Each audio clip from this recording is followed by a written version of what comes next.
In the 1950s, Kinmen was the flashpoint of the cross-strait divide. Nowadays, when it comes to drinking water, the outlying island is itself divided east and west. On the west side, residents prefer to use water from traditional wells, but the well water has a high saline and bacteria content. Meanwhile, on the east side of Kinmen, the situation is not much better. Householders who are put off by the chlorine taste of their tap water prefer to buy purified water. East or west, wherever you go in Kinmen, there seems to be no solution to the water problem. Viewed from above, Kinmen resembles a dog's bone. On the east side of the island, people use tap water from a lake reservoir fed by rain and river water. Worried about pollution, most residents choose to buy their drinking water.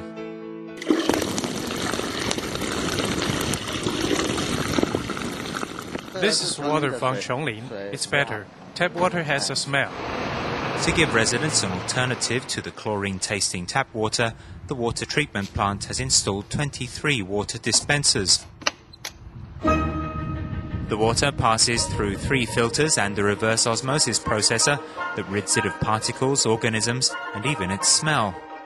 When the water isn't being used, it's automatically pumped in a cycle through our ozone purifier to kill the bacteria.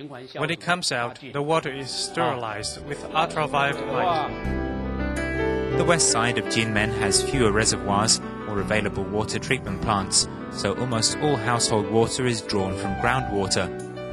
The Shangling village leader's wife is very water conscious.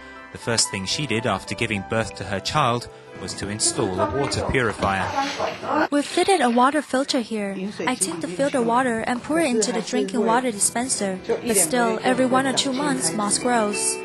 The moss grows back as soon as it is cleaned. When she thinks of how her parents-in-law drank well water all their lives, she is heartbroken. The water quality is very saline, and you can't wash the deposits off. There's yellow slimy stuff around the water tank, so I don't like using it. However, the residents on this side of Kinmen prefer to drink the slightly acidic groundwater. There are even theories about which well water is best for brewing tea. We use our deep well water, which we'll pull up by ourselves to make tea, because it hasn't been processed, so it doesn't smell of bleach. So for brewing tea or cooking rice, we go to Chonglin to get water. Traditional wells can be seen all over Kinmen. Although well water doesn't have the disinfected taste of tap water, how clean is it? Sample number 1 is tap water. We'll take 1 cc. Sample number 2 is groundwater from a private well, also 1 cc. After 48 hours, this is bacteria from tap water. Currently, no bacteria has grown.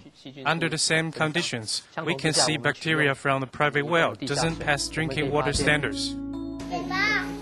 Although she cooks on a traditional fire stove, Kinmen resident Chen Ya-si still uses tap water to boil her food and saves the well water to clean the floor. The well water is for washing, cleaning vegetables, mopping the floor, and doing the laundry. The number of pumps fitted on roadside wells represents the number of households being supplied.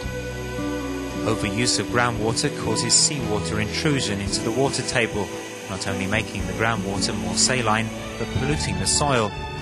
From an environmental perspective, local residents need to look beyond immediate concerns of saving their water bill or avoiding the taste of tap water and look at the broader picture.